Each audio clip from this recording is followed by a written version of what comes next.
It's supposed to fairly represent the views of 18 separate intelligence agencies and units.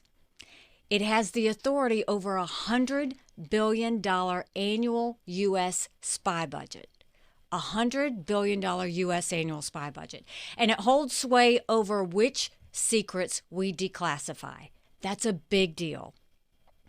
This is a job for an honest broker. When Donald Trump began selecting nominees for his cabinet, he made one thing incredibly clear. Well, actually two. The first was that he was going to appoint the most insane and unqualified people possible. The second was he wasn't going to be appointing Nikki Haley to anything. Yes, we remember Donald Trump took to Truth Social and made it clear that he was not bringing Nikki Haley back to his White House. And clearly that has upset her because on her podcast, Nikki Haley decided to start taking shots at one of Donald Trump's cabinet's nominees in Tulsi Gabbard, absolutely stabbing Donald Trump in the back and ripping Tulsi Gabbard to shreds. The GOP infighting has already begun in the House and Senate, but now it's going on around Donald Trump's orbit, and I absolutely love to see it. Now, I don't enjoy Nikki Haley and enjoy any of her policies, but what she said about Tulsi Gabbard was actually spot on. And of course, it's upsetting Donald Trump, and we are going to get into all of that. But before we do, if I could quickly ask you to leave a like on this video, and if you haven't already and you enjoy our channel, to hit that subscribe button. It goes a long way. And we are so close to 50,000 subscribers, just need your support. Now let's get into this incredible takedown from Nikki Haley. Tulsi Gabbard, Director of National Intelligence. Now, everybody loves that she is now saying she's a Republican. But I have always said, let's look at what they've said, what their actions are. DNI, that is the president's top intelligence advisor. It's supposed to fairly represent the views of 18 separate intelligence agencies and units.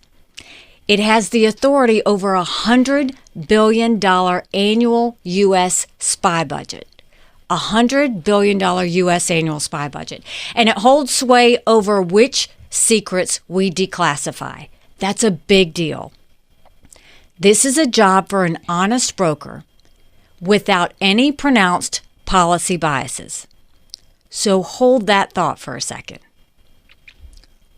What are the facts about Tulsi Gabbard? She opposed ending the Iran nuclear deal. She opposed sanctions on Iran.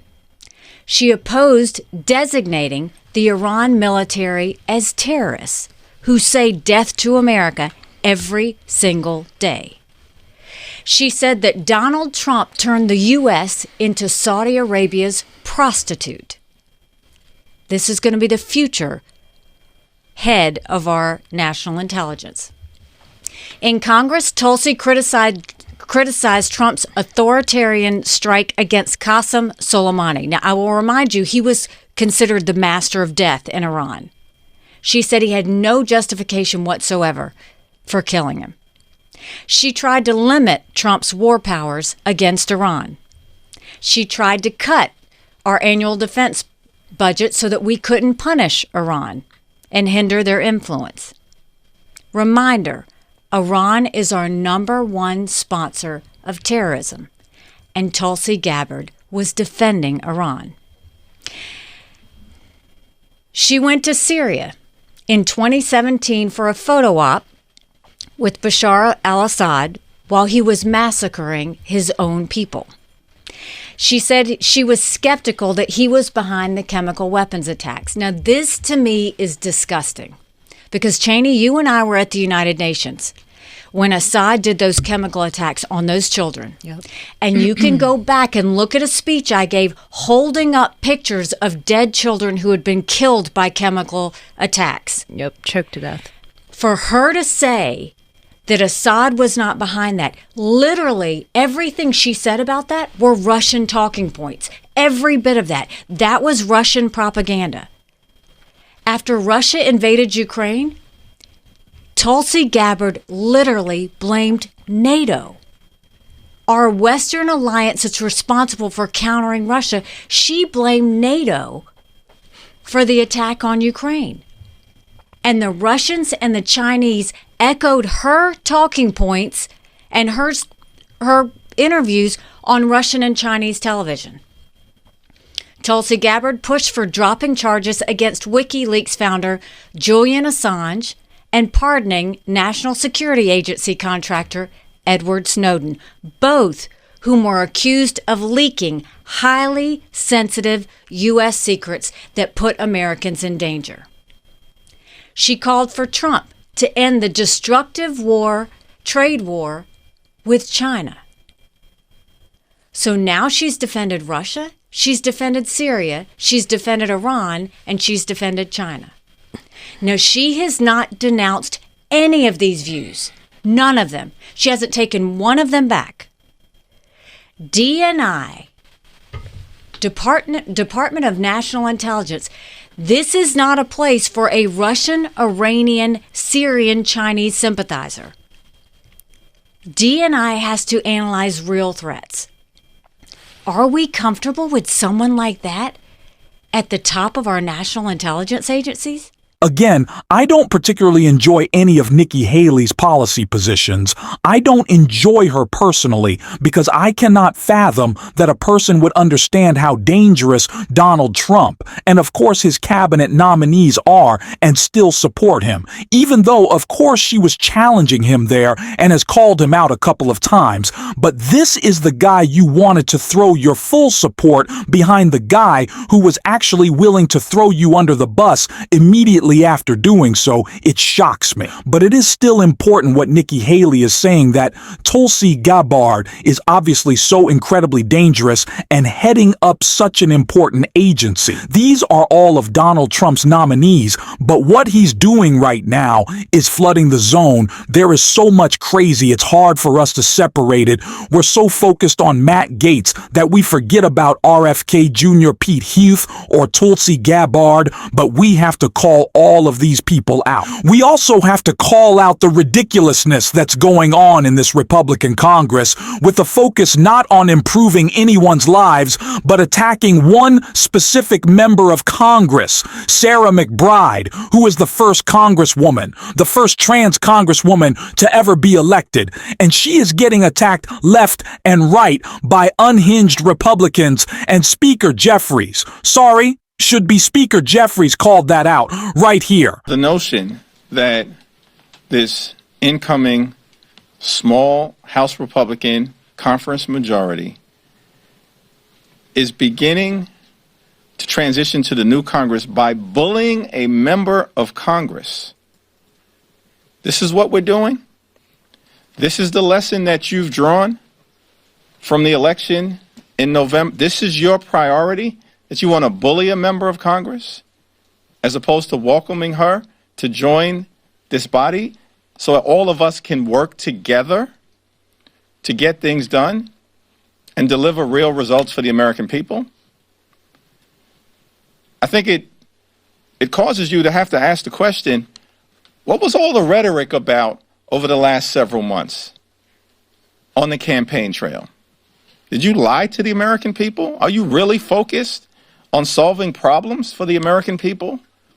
Are you really focused on lowering costs, addressing the high cost of living? Are you really focused on housing prices? Apparently not. Are you really focused on grocery prices? Apparently not. Are you focused, as Republicans, on building a healthy economy? Apparently you are not. And we will not hesitate to call that out every time they lean into their far-right extremism and ignore the things that the American people want us, as members of Congress, to focus on together. Future Speaker Hakeem Jeffries is so spot on there. These Republican transphobic attacks are gross. They are bullying, and they just go to show that Republicans don't actually care about improving anyone's lives. They just want to cause chaos. They want to cause problems, and they don't want to fix anything because they don't know how. All they know how to do is create chaos. That's what they're about. But Sarah McBride isn't letting it get to her. She doesn't care. She's moving forward to help serve her constituents, and she gave such a perfect response to a lot of these Republican attacks, and a clip I want to check out right here. What I was hearing from voters across the state of Delaware, my district is urban, suburban, and rural. It looks like America. And what I was hearing was not the ads that Donald Trump was putting on the air. What I was hearing from folks is the need to build an economy that works for everyone. What I was hearing was that the American dream is increasingly unaffordable and inaccessible. What I was hearing was that we need to guarantee affordable health care, housing, and child care for every person in this state and in this country. That's what I was hearing. That's what I was campaigning on. I didn't run on my identity, but my identity was not a secret. And in a state where 2/3 of the voters are in the Philadelphia media market, with a trans candidate on the ballot statewide, that candidate not only performed on par with other Democrats, but had the highest percentage of any Democrat running for major statewide office in Delaware this cycle.